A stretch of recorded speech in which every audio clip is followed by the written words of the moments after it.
வியாதி, ஒரு சரீரத்தில் எலும்புல வலி, கண்ணில பாதிப்பு, நெஞ்சு எரிச்சல், டைஜஸ்டிவ் சிஸ்டத்தில் பிரச்சனை, ஹார்ட்ல பிரச்சனை, ஏதோ ஒரு வியாதி, பலவீனம்ங்கிற நுகத்தடியை வைத்து டாக்டர்ஸ் பார்க்குறாங்க, ஒண்ணுமே இல்லை, சுகமே, மருந்து மாத்திரை இல்லை, அவ்வளவுதான். நம்பிக்கையற்ற நிலைமைக்கு பிசாசு கொண்டு வந்து உங்களை வேதனையிலே வைக்க விரும்புகிறான். ஆண்டவர் இயேசு இறங்கும் பொழுது தம்முடைய ஆவியை அனுப்பி அவர் உயிர்ப்பிக்கிறார். அல்லேலூயா. சாத்தானுடைய கட்டை, அந்த வியாதியின் கட்டை அறுத்தறிகிறார்.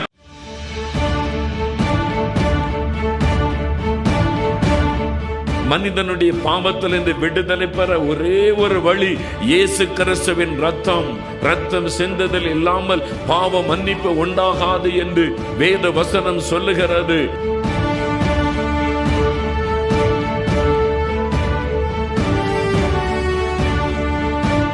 சாபத்தை ஆசீர்வாதமாய் மாற்ற இயேசு சிலுவையிலே சாபம் ஆனார்.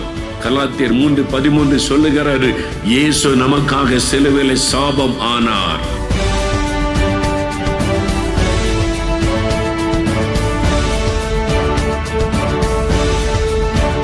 உங்கள் துக்கம் சந்தோஷமாக மாறும்.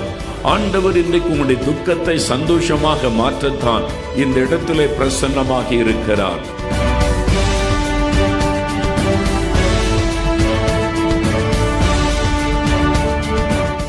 பிரியமானவர்களே, இயேசு கிறிஸ்துவின் இனிதான நாமத்தில் உங்கள் அனைவருக்கும் எங்கள் அன்பின் வாழ்த்துக்களை தெரிவித்துக் கொள்கிறோம். விடுதலையின் செய்தி என்ற நிகழ்ச்சியின் மூலமாய் உங்களை சந்திப்பதில் மிகுந்த மகிழ்ச்சி அடைகிறோம்.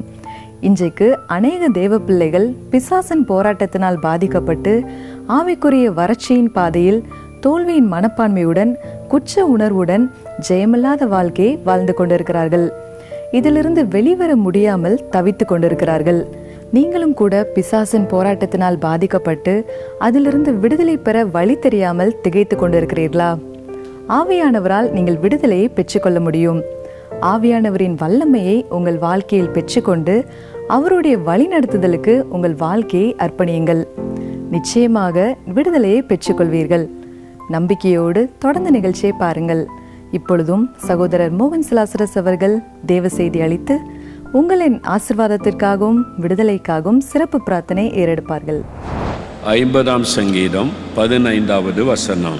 ஆபத்து காலத்தில் என்னை நோக்கி கூப்பிடு, நான் உன்னை விடுவிப்பேன், நீ என்னை மகிமைப்படுத்துவாய்.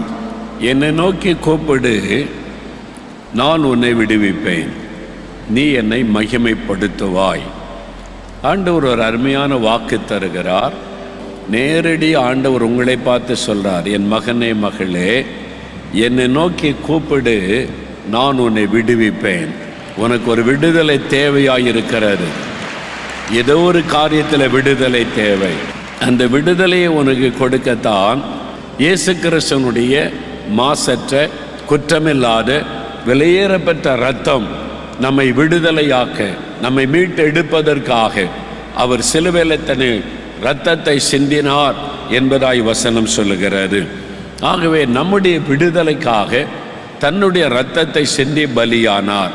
அதை விசுவாசித்து சிலுவையிலே வரும்போது நமக்கு விடுதலை உண்டாகிறது. அந்த விடுதலை பெற்றுக்கொள்ள சத்தியத்தை அறிந்து வசனத்துக்கு கீழ்ப்படிஞ்சா விடுதலை உண்டாகும். ஆபத்து காலத்தில் ஸ்தோத்திர பலியிட்டு பொருத்தனை செலுத்தி கூப்பிட்டா விடுதலை உண்டாகும். நாம் ஜெபிக்கும் பொழுதும் விசுவாசிக்கும் போதும் இந்த ஆச்சரியமான விடுதலை எப்படி உண்டாகிறது? அது வேதத்தில் எழுதப்பட்டிருக்கிறது. 2 கொரிந்தியர் 3ஆம் அதிகாரம் 17வது வசனம். கர்த்தரே ஆவியானவர், கர்த்தருடைய ஆவி எங்கேயோ அங்கே விடுதலையும் உண்டு. கர்த்தரே ஆவியானவர், கர்த்தருடைய ஆவி எங்கேயோ அங்கே விடுதலை உண்டு. The Lord is the Spirit. Where the Spirit of the Lord is, there is liberty. கர்த்தருடைய ஆவியானவர் எங்கோ அங்கே விடுதலை உண்டு. இந்த ஆவியானுடைய அபிஷேகம், இதை நாம் பெற்றுக்கொள்வதுதான் மிகுந்த அவசியம். நம்ம ஆவியானுடைய வல்லமை அபிஷேகத்தை பெற்றுக்கொண்டாலே விடுதலை நம்முடைய சரீரத்திலும் ஆவியிலும் உண்டாவதை நம்ம பார்க்க முடியும்.